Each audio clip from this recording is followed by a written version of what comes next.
Hey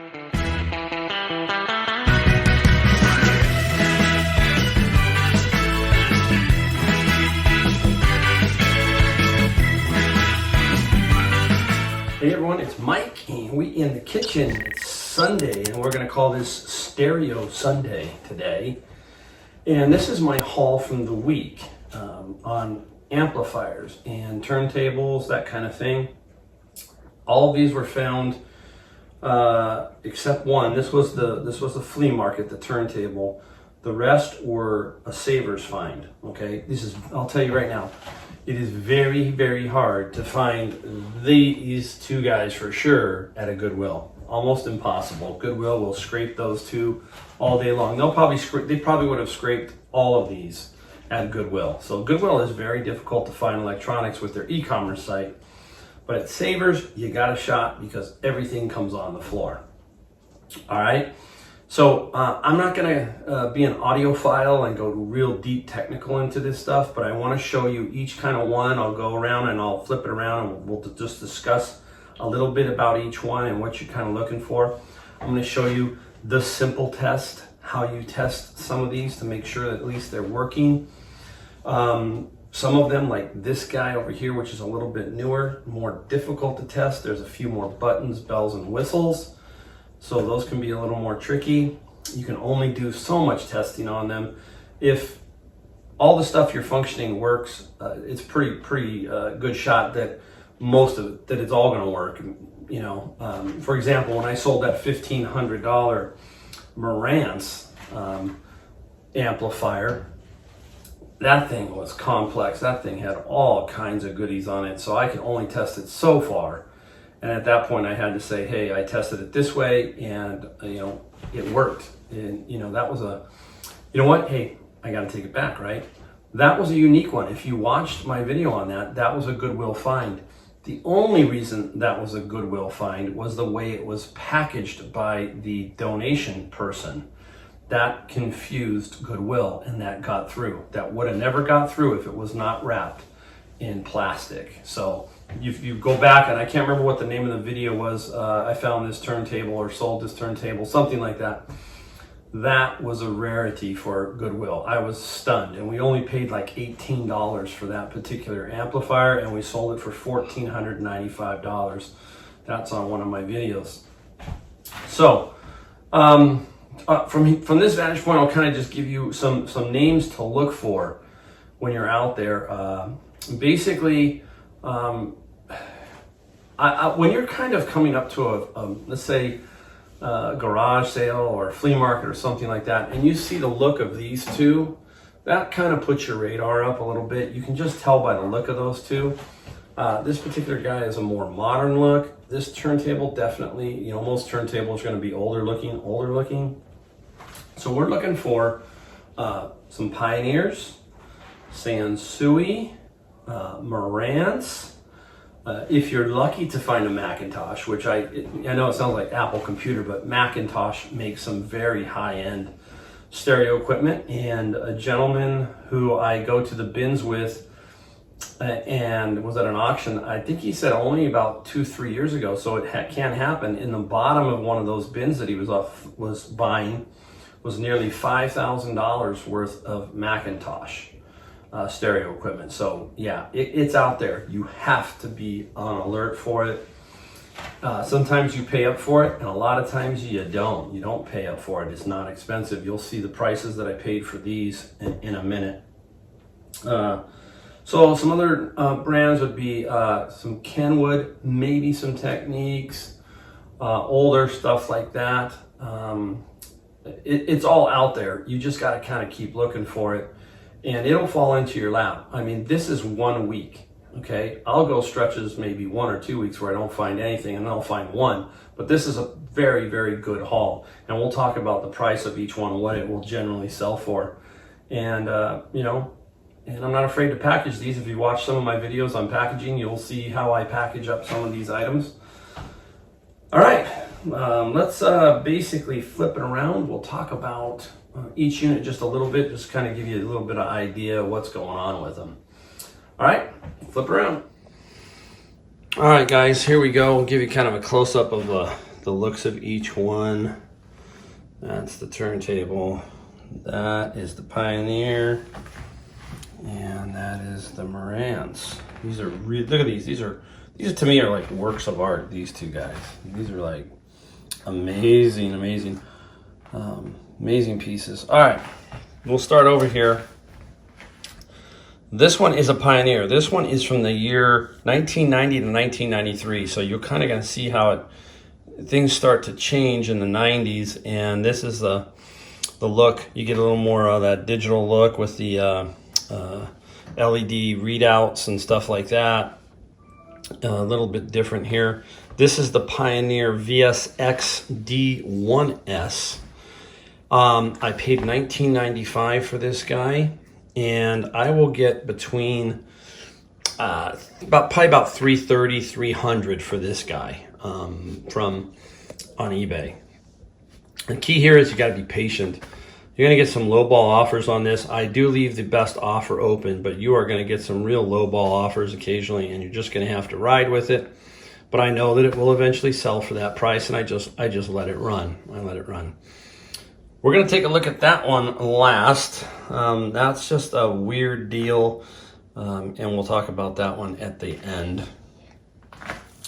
Over here is the dual turntable that I got from the flea market. I paid $25 for that one. Now, I find at the flea market that sometimes you're going to pay a little bit more. I don't know why, but I just really do. Occasionally you find something. Like I did find a Denon amp that I got really, really reasonable for like 10 or 15 bucks and sold it for parts in the 250 range. I think it was 250, yeah. So, but that was parts, and it's rare. Now, Dual is a very, very good brand. I have sold a very high-end Dual turntable for almost $700. So you can see they can go pretty high. This one needs to be cleaned up a little bit still. What I like about this one too is all the pieces are here. This is the 45, adapter, and then this is the tall piece that goes in the middle for holding 33s and 45s, but I think it's for 33s. And nice, just a nice look. Everything's here on this one. The turntable top, is okay. Hey, but they're all going to be. Who didn't put stuff on here and scratch the crud out of them? The logo's still there, and the key is the back is still in good condition back there with the top. It's not broke or cracked. So this one here, anywhere from 200 to 240 in that range. I'm pretty sure it's going to need a belt, but I've got several belts, and we'll see if we can make one work. So keep your eye out for all vintage turntables. You kind of know. I mean, you just kind of know when you look at this one, it feels real good. Look at the tone arm. That'll give you some ideas for just generally what you're looking for. And obviously, you're going to look it up. But after a while, within a couple of months of doing this, or 4 or 5 months, you're going to have a pretty good idea. Hey, that's got some good value. All right. Down here is probably what some people will say is the holy grail of Pioneer.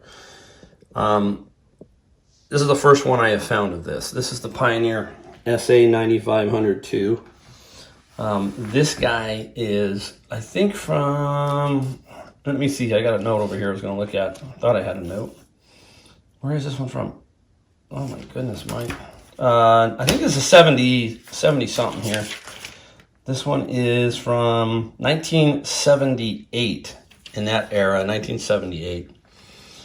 So you can start to see how nice it is. From they say the 73 to 83 was really a peak era for amplifiers, tuners, and this one is by Pioneer, is probably one of their best. I paid $39.95 for this guy, knowing it didn't work, and it doesn't. I came home and here's the power down here. It just doesn't work. I have no idea. Now, I'm not an expert on these, but I know to one thing, that I can still sell this for a minimum I know of $400. I'm not gonna let that go for anything less. If it was in really good working condition, in absolute good working condition, you're looking at, let me see what I wrote over here. I got a couple of comps on them.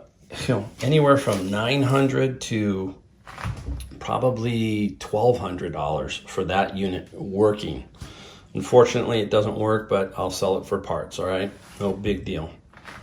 Over here, we have the Marantz 2238B, and this is a very popular Marantz tuner amplifier. This thing is really, well, let's just say tuner receiver. The dial works. I'm not going to spin the dial because I got it set for radio, but that's really cool. The dial will spin.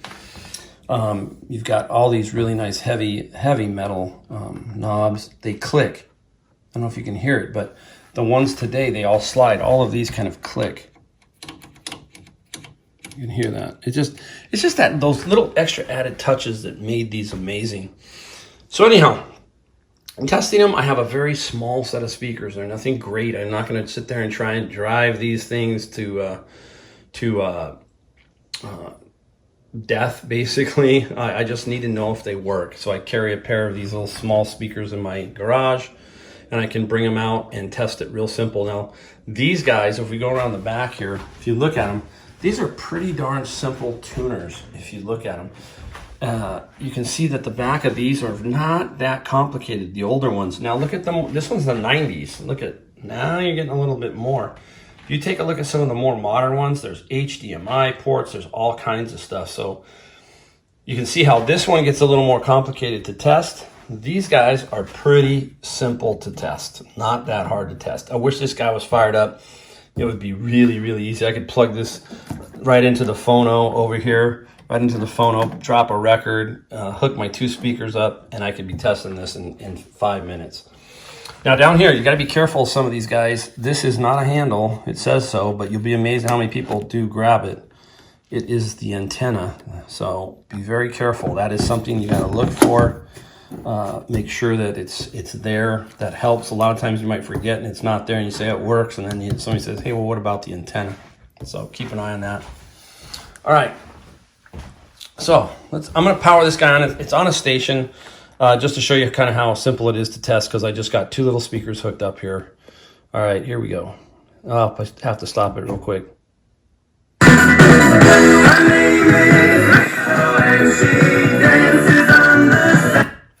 It's about all I can give of you, but that's how simple it is right there. I had the volume up a little bit too much. I think I was playing with the knob. But I blasted you guys out. So that's how simple it is to test. Now, if you want to test the other ports, you have maybe a CD player, simple one, you plug it in, and that's how you test those. So it's not that hard. On these bigger ones, you got to kind of make sure they work, you know, obviously. Now, the only bad thing about this one is this dial back here would light up a really nice iridescent blue. That does not work. There's LED lights back here. So that will have to be mentioned in the ad, but that's not that big a problem. A lot of times these guys are going to basically service these anyhow. They're audiophiles. They really want these units, so they might spend another 100 or 200 to have a few things fixed or tuned up, as we say on that.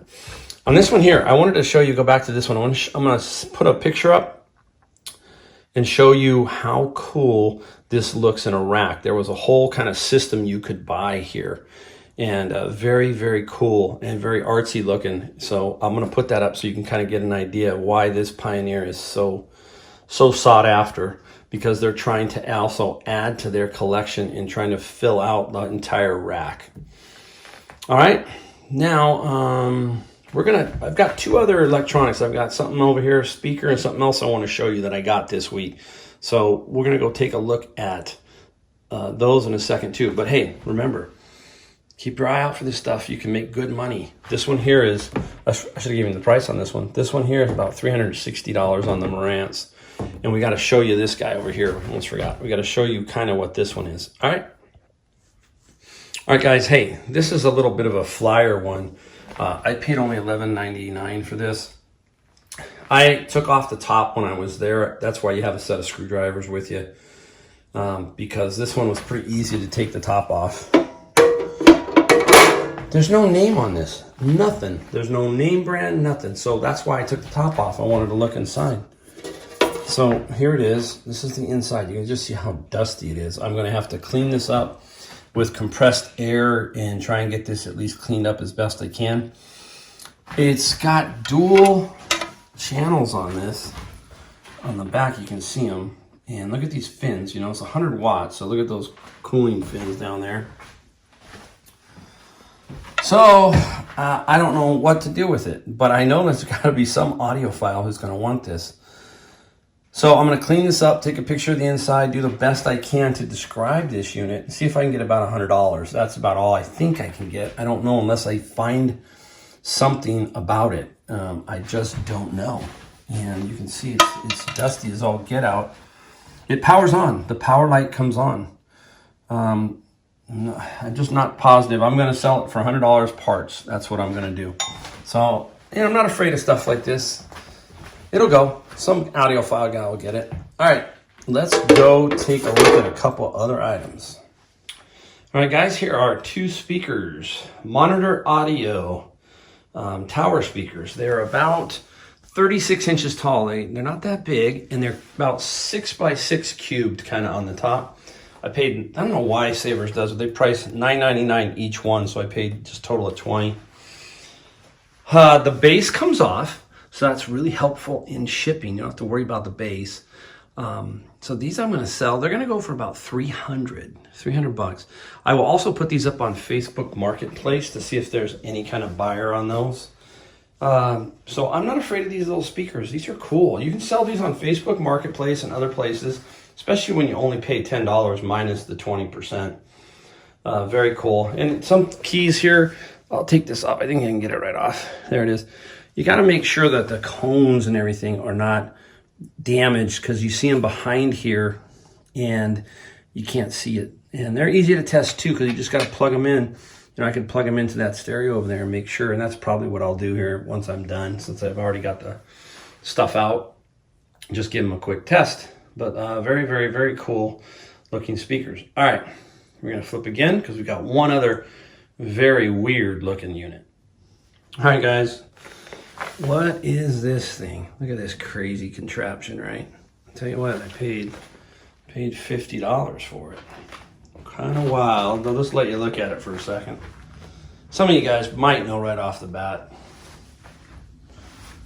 Coming back around here, kind of the sun's kind of doing tricks on it there. All right, we'll come back and talk about it. Now, this is an older, I think it's older, I'm pretty sure, gamer computer system. Look at this. Is this not wild? It has got radiator hoses like going through it, these plastic tubes. And there's a water reservoir. You can kind of see it right there, full of liquid, and it cools the cards. How wild, huh? Is that not wild? No, it was $50, and it definitely, you don't sell this as working. You know, there's some things probably missing out of it, but I'm very interested in the VGA cards, that board, and the tube system. Kind of interesting. So I'm going to part this out. I'm going to take it all apart and then see what we got. See if we can match up part numbers on the cards, exact, all that kind of stuff, and part this bad boy out. Now, I think the case, maybe I can get the $50 just for the case locally. So once I strip it down, I'll put the case on Facebook Marketplace. I'll probably even put it on eBay, you know, just as a local pickup only, just to see if they can get some more bites on it. But what a crazy looking thing. So this is kind of, when you start to get into this deeper reselling, sometimes you take a shot, right? You take a flyer. This is what I'm going to take a flyer on. Hey, it's $50. It's not the end of the world, but I know I'll at least get $50 out of here. I think this piece back here that goes for the cooling of the CPU is definitely worth some money back there. So some interesting stuff. So that's it, guys. That's like Stereo Sunday. And very, very, very cool. Hopefully you got something out of this today, a little bit more about electronics. So again, thanks for watching, and I will catch you next time.